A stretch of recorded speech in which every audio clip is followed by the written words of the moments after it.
side was screaming, and they were all white, and the other side was really faithful to the case they built, the evidence-based case. But I think if you're at home watching, it wasn't always clear, to your point about presentation, it wasn't always clear that the crime isn't in dispute. Abuse of power isn't being debated by these two parties. The Republican argument was that, well, they were going to impeach him anyway. This was an impeachment looking for a crime. But they didn't take the second step and say, and there wasn't one. Right. They simply articulated that a couple of Democrats had been pro-impeachment before the crime was committed. They never said the crime didn't happen. Didn't meet the standard. Neil Katyal has joined us from Los Angeles, I am told, formerly the government's chief lawyer in front of the Supreme Court and a veteran of the Department of Justice. Neil, what do you make of today with 3 minutes 22 left in the vote? Well, I mean, I was struck by, I'm thinking about this more historically, Brian, as a constitutional law professor, and I was struck by something Chris said, which is there was no defense of the president's character or really his conduct. They attacked the process and things like that. But as we think about moving beyond the nanosecond of 2020 and ask, what is Donald Trump's legacy going to be? I think even this party, even with all the sophistry that we heard today, couldn't muster up a defense of the man. And, I do think that will condemn him in the eyes of history, regardless of what happens in the Senate. It will be the first line that everyone says about President Trump for the next 100, 200 years. President Trump, who was impeached, and then it'll go on. And the story's yet to be written about what happens in the Senate. But if there's a real trial, I think we could see some things change, and the successive partisanship we saw today hopefully give way to something that looks at some evidence. Because today, I've lived in D.C. for 2 decades. I've never seen as much sophistry as I saw today on the part of the Republicans. No real defense of the president, just an attack on the process, an attack on the Democrats and their motivations. Exactly. And in the eyes of history, that's not going to stand. Exactly. And Neil, as we're talking, we're getting very close to the number needed to pass. A question that involves politics and procedure. How tough is it going to be for what passes for middle-of-the-road Republican senators to say, no, we don't need to hear from John Bolton? I think we just passed over the 214. All right.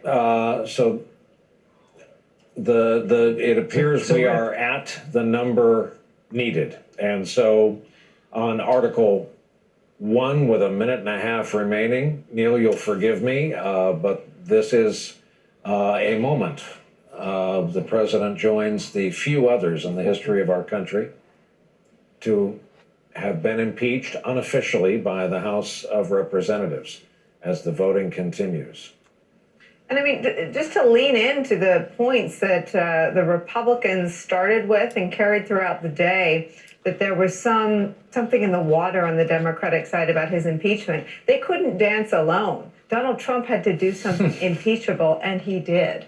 And it would appear he did it the day after the last sort of act that was under scrutiny and discussed as being impeachable. He did it the day after Robert Mueller testified about his campaign's 150 contacts with Russians and his 10 acts at obstructing that investigation. So the conduct from the president, as you said, wasn't defended and wasn't debated.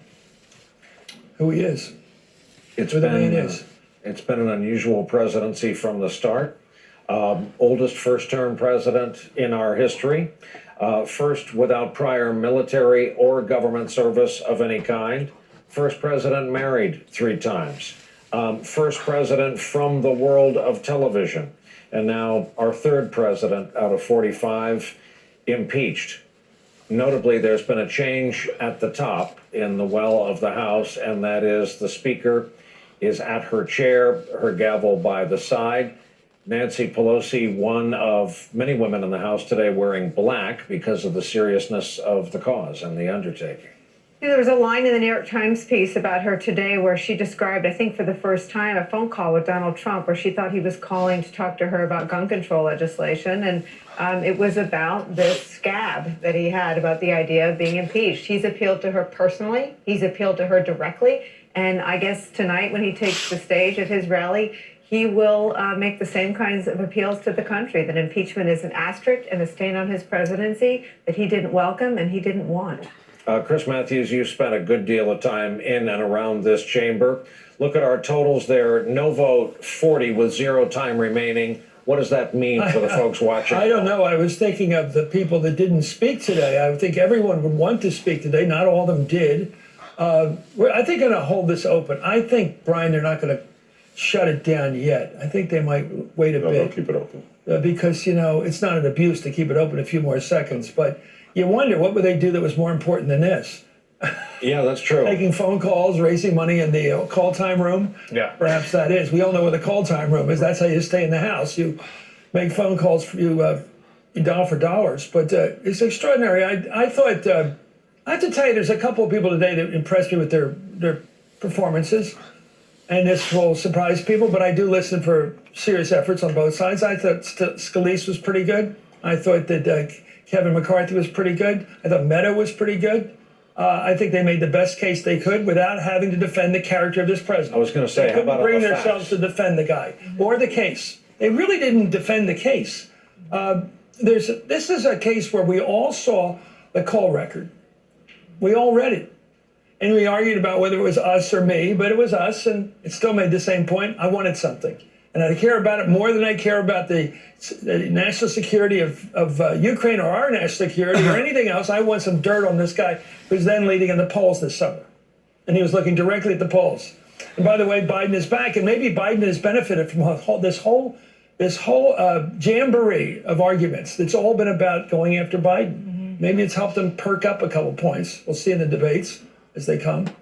But I can't. It's down to 27, Brian. I know. I think they're scooting in there finally. Claire You have to be in McCaskill, the come room. on, your name's You been on can't a ballot. You can't call it in this business. You have to walk in that chamber. There will be some that will not vote, some Republicans that will not vote. And it is not unusual for a vote to go over the time allotted. In fact, it is the more common thing to happen, that a vote stays open way beyond the number of minutes that it is allotted for. I mean, especially the first vote of the day. And this in many ways is kind of like the first vote because it's been hours since they've had a previous vote. So I think they'll probably call it. How do you explain it to your voter back there who has been watching on television, for example, emotionally involved in this, and you call up and say to the secretary, whoever answers the phone, how come the person who's representing me in Washington isn't representing me in Washington? I'm willing to bet some of those people not voting or maybe not running again.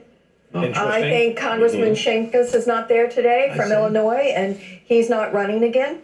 I think that may be what some of them are. One of the things that struck me about today was this notion that they went all in, that this was the Democrats hating Trump, and that this was planned the moment he was elected. They know that Pelosi came to this reluctantly. They know that she took a very strong stand, that she thought this would divert the attention away from the important issues that they won the midterms on. Healthcare, high prescription drug costs. And in fact, today we had a big decision on the Affordable Care Act, which typically we'd all be talking about around this table tonight. And frankly, let's hope they talk about tomorrow night at the debate. But she didn't come, she only came to this because she had to. Right. Because of what Trump did. Trump caused this. No one else caused this. Trump caused this. And the fact that he is desperate to avoid this branding, it doesn't even appear that he was willing to do what might have cured it in some ways, saying he was sorry and he made a terrible mistake. And it's striking that he both sought it out and hated it. I mean, what is so remarkable here is that this sort of Damocles has hung over his head. And in some ways, as Ari Melber was pointing out, I thought, right, this is a person who's skirted the edge of the law for 40 or 50 years, who's managed to get himself out of legal jams, the settlement in Atlantic City, the civil suit after civil suit. He's been associated with people who've gone to jail. There have been a lot of sketchy transactions in his properties. He has moved through the world never having to face any kind of fundamental accountability for his actions, his ethics, or his character until the vote right there went over. This is the first time in the man's life that he is facing any kind of concrete judgment on the nature of his behavior ever. Well, what's so interesting about that is that it's to your point, Chris. I mean, even any type of true condemnation towards accountability. And what they're saying is true. If you'll look at his record, of everything that he has squandered out of from A to Z, all the way down to, what was her name?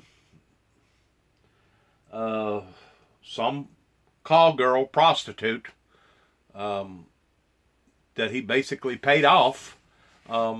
Every event, he has avoided a major clash with our system up until tonight. As you can see there, it is now past the deadline. There are still 15 that has yet to vote. There'll probably be a few that will hang on a little further, but all that was actually needed to do this was 214, so they have compassed that already now by 14 votes. 214 was the winning number, and they have already compassed that, so they have already made a decision on Article 1 towards him being guilty, voting for an impeachment.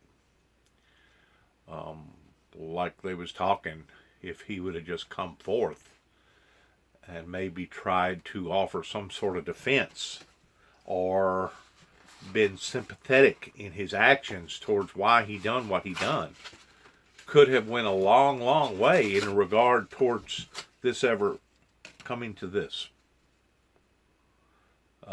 It's sad. This is a sad time of history that in my 58 years that I never would have thought that I would had seen it evolve to the point that it is tonight. It's a wrenching heartbreak. But thank God, our founders had these preliminaries invented in our system to where one check would overcheck the other check towards keeping everybody in check. That's the trueness of the story of all this tonight, is that the system, Old Glory, has won pertaining to oversight in somebody that was a loose cannon that basically thought that he was above the law and above everybody else in his regards. So the system, the United States system, the people have won Article 1. On this network, I think on your show, said that with SDNY noodling around in the Trump organization, the Trump campaign, and the Trump inauguration, they're going to find something. Now, you only say that if you know Trump well enough to know there's something to find. People that know him say that it isn't always an above-board operation. People that know him say that, whatever happened at the end of Mueller, Trump will do it again. I think people might be surprised that he did it the very next day. Even now, we're talking about him. And I'm telling you, the great line in The Maltese Falcon when Humphrey Bogart's character says, "A little trouble I don't mind." Right. They like living in a world of intrigue, a little bit of trouble. He didn't want to get impeached, but he loved talking about it. He loved to fight. Let me be the Falcon at the garden party here and do some record keeping. Sharp-eyed viewers may have noticed something that has gone away, and that was a single Republican yay vote. It was in the column for most of our conversation. Right. It has vanished. We'll try to get some reporting on that. Secondly, Tulsi Gabbard, who was mysteriously missing all day, is in the chamber and has voted present. Claire McCaskill, what does that mean? It's just stupid. I have a pulse. I can fog up a mirror. I mean, what is the point? I don't know what this woman thinks she's accomplishing by that. I guess getting attention. We're talking about her, and we shouldn't spend any time talking about her. Okay. It's not frankly relevant to anything. She's running for president as a Democrat. We hasten to add that. Chris Matthews, how do you take a vote off the board if you're the Republican who voted yay? Where did that go? It's been done. I mean, this is a dynamic process. They look up at the board, they see they were out of step with their state or their delegation, and they fix it. Nobody can do it. I have to tell you, doing it at a moment like this, when you've been thinking about this baby for months, and you have this last second guess, oh, I got it wrong. What, in that instant you got it wrong? What changed? But maybe somebody got, I don't know what this. Folks tuning in, what you see is what is happening. It's not been made official. We're waiting for the speaker to hit that gavel. The microphones are closed to us by the House of Representatives. The mics will come on when we hear from the speaker. So we have to say that unofficially, a majority of House members have voted to impeach the President of the United States on Article 1 of 2 articles. It's unbelievable. And, you know, Donald Trump didn't flip a switch and suddenly make our politics as tribal and as nasty and as partisan as they are. I worked in a White House that was the target of a lot of ire from a lot of people, but it was never like this. And I would say it was never like this on either side. One, he was never impeached. Two, the Republicans didn't defend him the way people say this is just the Republican Party the way they've always been. No, it's not. They did not blindly defend anyone. They didn't blindly defend Mitt Romney, and that was a good thing. They didn't blindly defend John McCain, Sarah Palin, thank God, George Bush, and especially Dick Cheney. So this metamorphosis of the Republican Party is as big of a story as the history that was made today when Donald Trump, has now been impeached by the House of Representatives for abusing his office. The co-conspirators today are the Republicans in the House, in my view. It is the Trumpist party now. It really is, and they're more than halfway down that slippery slope. Rick Wilson. But the moment is, third time in American history. This is a very big deal for this country. Heck of a moment to be backstage for our own Garrett. Hey, Garrett, can you add any reporting to what we're seeing in this very static shot right now, the tally from the clerk of the House office? And it is monumental, but it's monumental in a bad way, a sad way, a sovereign way. It's something that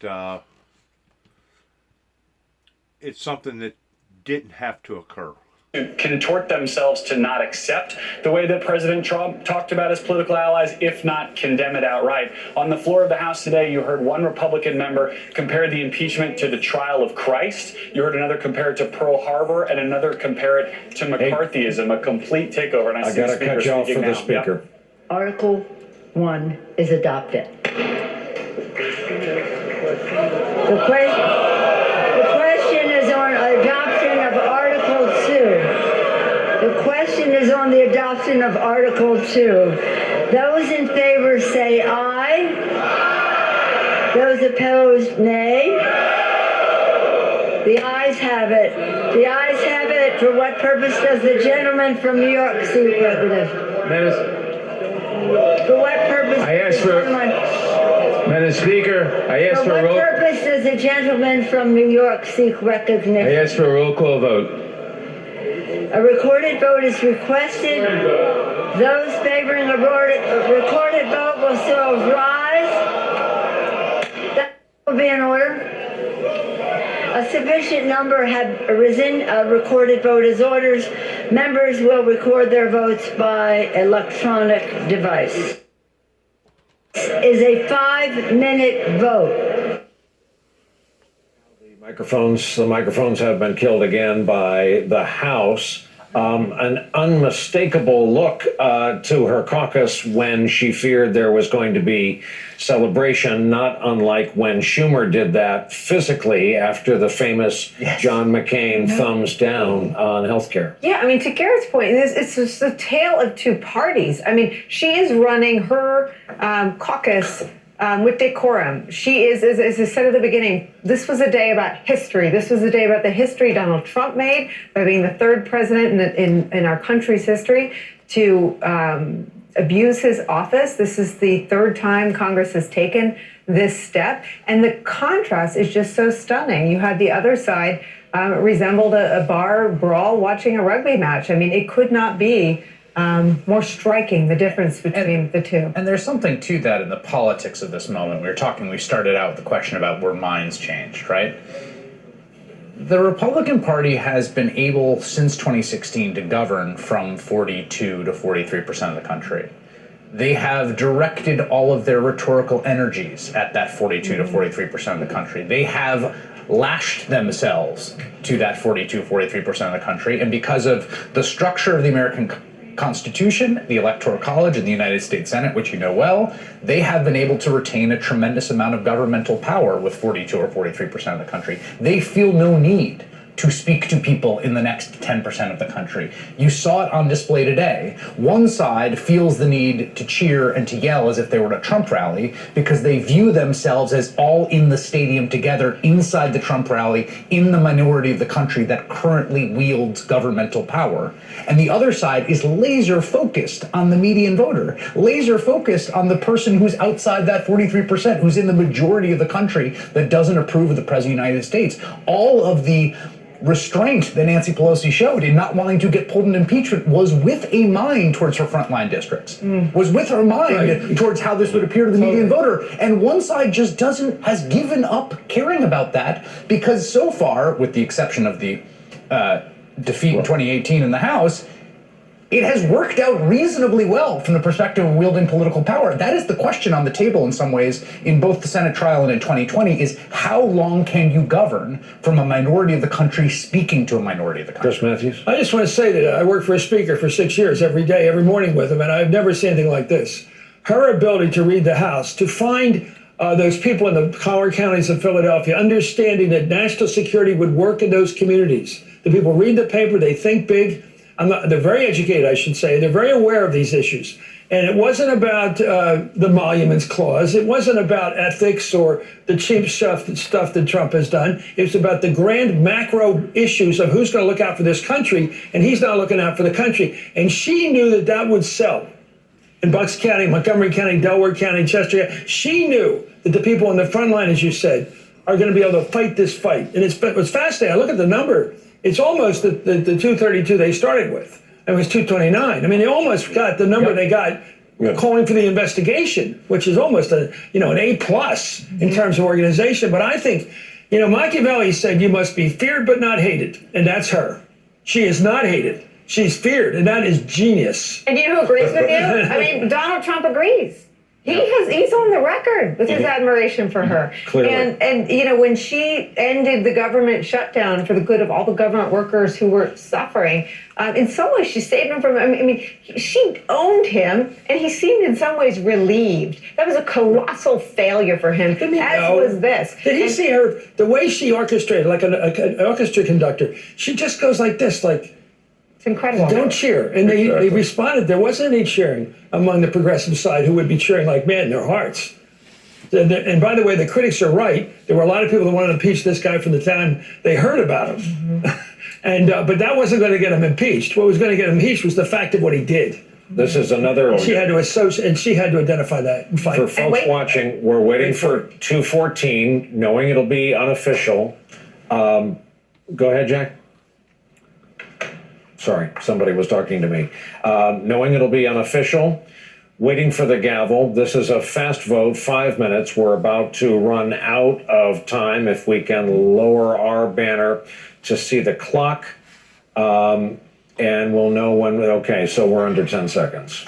And she just extended the last one, so obviously we'll stop talking if a buzzer dings. We'll go into golden time here.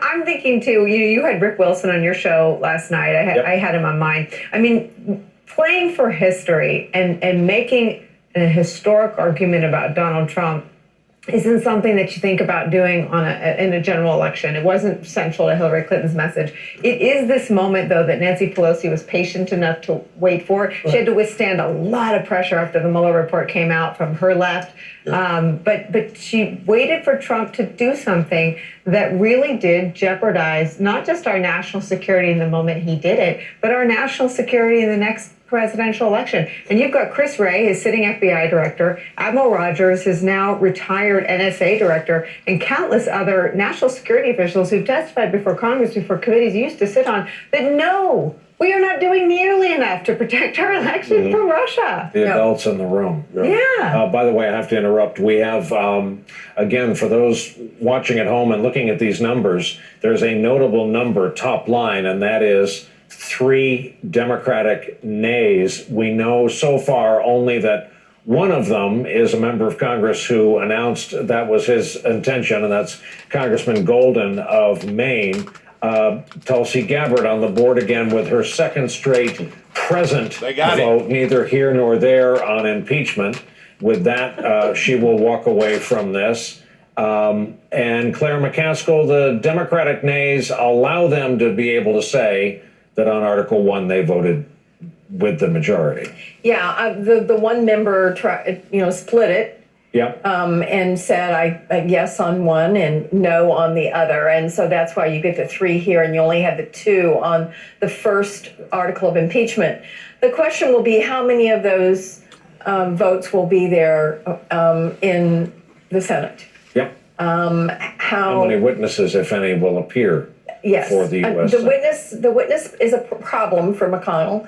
The issue of witnesses appearing, because if the individual votes are taken, it would be very difficult for many of the senators to vote against calling some key fact witnesses. Which 71% or something like that. 62% of Republicans. Right, exactly. What are Collins and McSally going to say when they're asked, do you want to hear from Bolton or not? Yeah, that's a problem for McConnell. I think he's going to eventually negotiate something with Schumer in that regard.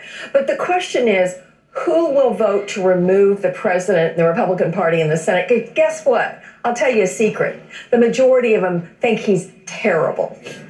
And they think he's a problem for our country. And they are embarrassed about how he behaves. And they know his conduct is reprehensible. How many of them will actually vote what they will say to me and many others in private that, yeah, he is a terrible man at home. Very few, but a few, maybe. I mean, the system is designed so that removal is a much heavier lift than impeachment, I think. Yes. Brian, did you see who said it's supposed to be a trial, it's supposed to be difficult to remove a president. That's why it hasn't One's been done. probable cause and one is proof. One of the voices that's been raised today against that Congressman Jared Golden up in Maine, who said he's going to split his vote between 1 and 2, is Stephen King. Yeah. The novelist. You don't want him for an enemy. Yeah, you don't. You don't want Pet Cemetery after. He will stay under your stairs forever. He said, I'm going to make sure this guy gets defeated. The problem with history is that it doesn't always feel like it in real time. But this moment, make no mistake, is historic because, again, all numbers unofficial. We've crossed the threshold, making for 2 articles of impeachment. Ari Melber, you are watching and listening along with us. Your thoughts having crossed this threshold? Great to be with you. We're witnessing the worst day of Donald Trump's presidency. I think that is both obvious but bears witnessing because the country is seeing this. The president stands credibly accused of an extortion plot to try to cheat in an election and an obstruction plot to cover it up. And now, with these votes coming in, it looks like the Congress impeaching him for both of those things. In law, Brian, we would call what the president has done publicly recently a voluntary confession. That is the most damning kind of confession. And that is what brings to the fore, and I think we saw this in the floor statements today, that's what brings to the fore the lawlessness and the brazenness in these allegations of this second article that they're still holding the vote open for, the obstruction of Congress, because it is rare to see someone confess and then obstruct. He walks out to the White House lawn and says, forget the corruption defense. I wanted an investigation of my rival. I wanted the Bidens taken out. I wanted it announced. That's what he says. He confesses. And then he goes on to continue to obstruct the Congress openly, wantonly, defiantly. And so I think we really should pause and reflect on that. It's a bad day for the president in his first term. He's the first elected president to ever be impeached in his first term. And it's a notable day for history precisely because it is so rare to see that brazen combination, the voluntary confession, Brian, and the obstructive cover-up. Ari, keeping in mind, I am watching the speaker and her movements like a dog with a tennis ball. If she reaches for that gavel, we will gently quiet everyone and listen in. We have a lot of no votes still outstanding at 33. Give me the short version, Ari, of how you intellectually get to a yes on one article and a no on the next. I suppose one way you would do it is to look at them as different types of problems. That is to say, most people who've seen the evidence and are disinclined to Donald Trump acknowledge the evidence is bad for him on both articles. But there's a theoretical argument that the second article is not as serious in the weight of history because it is procedural. It is about dealing with Congress rather than being substantive about the alleged abuse of the office of the presidency, Brian. All right, I promise this. We're watching the gavel. She has picked it up. She is toying with it, and with it, our attention span. 26 no votes, Nicole, still outstanding. You know what's amazing, and just to sort of hit pause again or freeze frame this moment, he's being impeached right now, the second she gavels in, for obstructing Congress. He's been obstructing Congress since the day he got there. Today is about the way he rolls day after day after day, the way he thumbs his nose at the rule of law, at the legal constitutional authority of Congress day after day. And as Adam Schiff said, he finally got caught, and he admitted it. And on obstruction of Congress, he added his own little exclamation points to the White House counsel's letter bragging about it. More than that, he's on stage in Battle Creek, Michigan right now. I bet he is. No, he is, actually. I know, and I'm sorry. Where else would he be? But as you were saying earlier, though, he has been held accountable. He has just been held accountable twice in the most serious way a president can be held accountable, short of removal by the Senate. But he's been impeached by the House of Representatives. Well, that is a part of American history that will never be erased, and that will always tell people a lot about the Donald Trump era. And the reason... Well, it not only will tell people a lot about the Donald Trump era, but it will tell people about the other eras of other presidents that comes into power, and being that arrogant and thinking that they can just wheel and deal and boss people around and just shove it up people's noses, that there are certain things that you can do and there are certain things that you don't do. And to be quite honest with you, he went beyond just being a bit too zealous. He a bit too gung-ho. He become very, very arrogant in his demeanor of how that he was basically saying 90-90 boo-boo, 90-90 boo-boo, you can't catch me, you can't catch me. Well, guess what? He's gotten caught. It's now pretty much so affirmed, and it will be as soon as that gavel hits that desk. For the import of that at this moment, the reason the urgency, and I think in some ways a little bit of despair that I think has crept in some people who have been following this, as they have realized that persuasion had met its end, that there was very little persuasion to do, and I think a kind of despair set in about that, is precisely because it feels that we've drilled down pretty close to the bedrock of what's holding this whole thing together. Can you get other people to manufacture investigations and author investigations into an American citizen, into your rival? Can you reach into the process by which we do the electing of our representatives and start to toy with it, start to exert a gravitational force on it to push it in one direction or the other?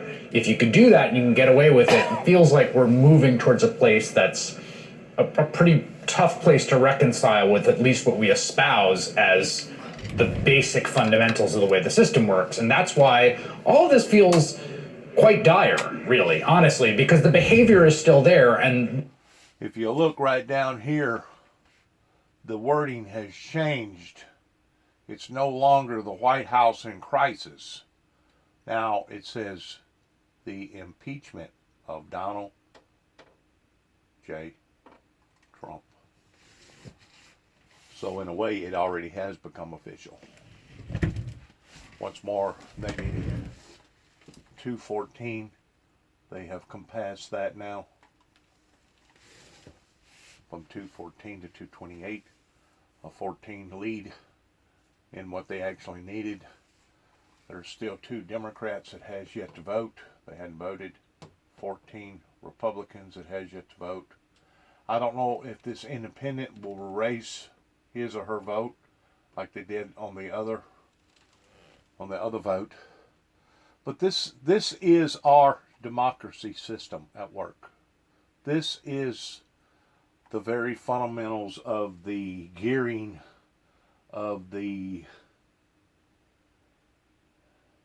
I guess you'd call it a, let me find the right word, machinery. This is the fundamental gears of the machinery at work in our democracy. That we are not ruled by a tyrant or a king. We are not ruled by an oligarch or somebody that wants to put themselves above and beyond the system. That the system takes care of the system. The machine basically takes care of itself.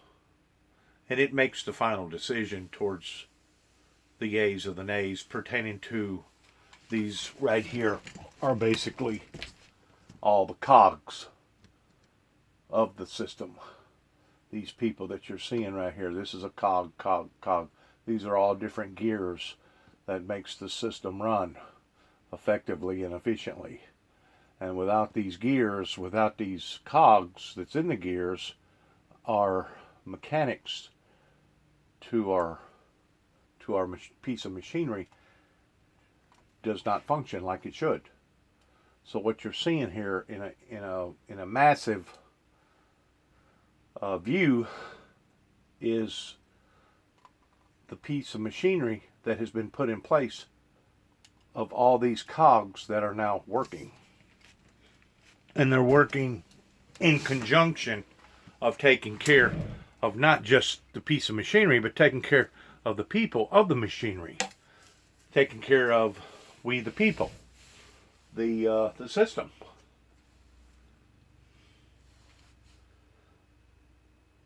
Rudy Giuliani still running around Ukraine, and the president clearly feels not just contrition for it, he feels a weird kind of pride. He feels a weird kind of braggadociousness about what he's done. He wants people to investigate his political enemies. He wants to do whatever possible, whatever dirty tricks he can get up to win the next election. It is the most important point. I mean, as you said, we drilled down Congress, the House Intelligence Committee investigation drilled down to the bedrock of who he is. He's a cheater.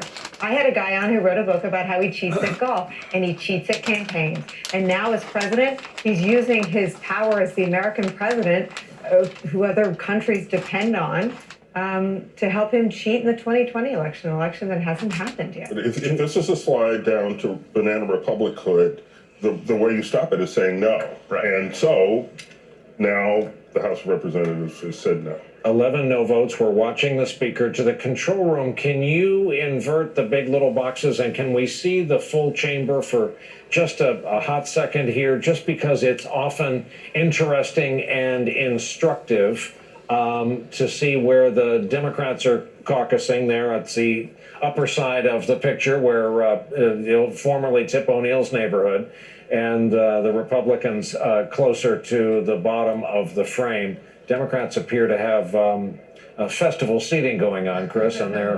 Well, they're not running out of the theater. They're not They want to see leaving. the credits. I think a lot of the Republicans have left the chamber. You know, I think that I'm going to be watching Trump's behavior now because he has been selling his brand ever since we got in those airplanes called Trump Airlines, Trump Hotels. He doesn't own a lot of them. He sells his brand. He has, a beautiful wife. He talks about women's looks. He talks about his looks. He's a very aesthetic guy. He's obsessed with appearance. He's obsessed with gold and golden buildings and high-rise golden buildings. Here he is now marred. He is now ugly because he used the word the other day. Impeachment is ugly. I'm now ugly. How's he going Branded. to react to this? He's now ugly in history. He is ugly in history. And how's he going to react to that? Is he going to break worse? But I'll tell you one thing that's going to do to him. He now will do anything to get reelected. because it's the only way back for him. Right. Is to double this, to win twice, no matter what the deep state, fake media, Here we etc., go. etc. He has to win the next time. Here we go.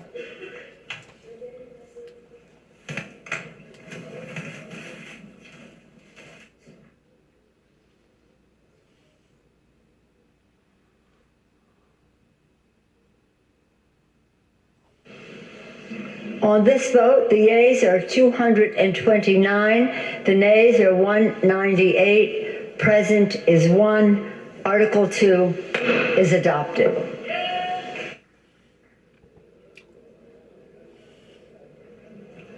Mics have been killed once again. We're waiting Again. to see if the speaker has anything further. She is leaving. The chair, Donald J. Trump, has now been impeached on 2 articles.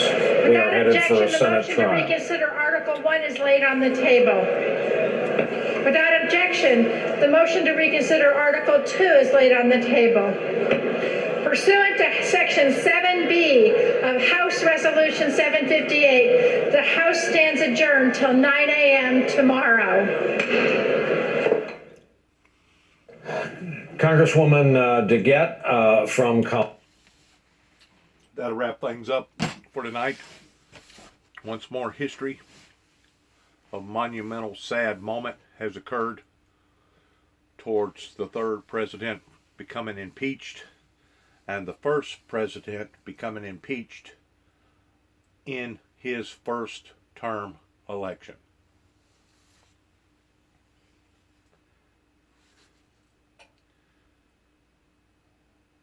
Thank God we live in America, and thank God that our founders thought enough of our democracy to set up these safeguards just in case of an occurrence like this that has happened. Thank God for living in the USA.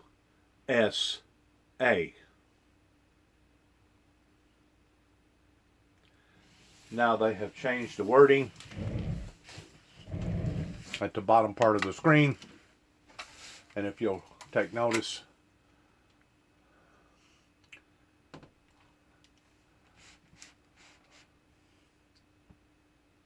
there we go. Once more, these are not moments of happiness, but moments of somberness. Colorado.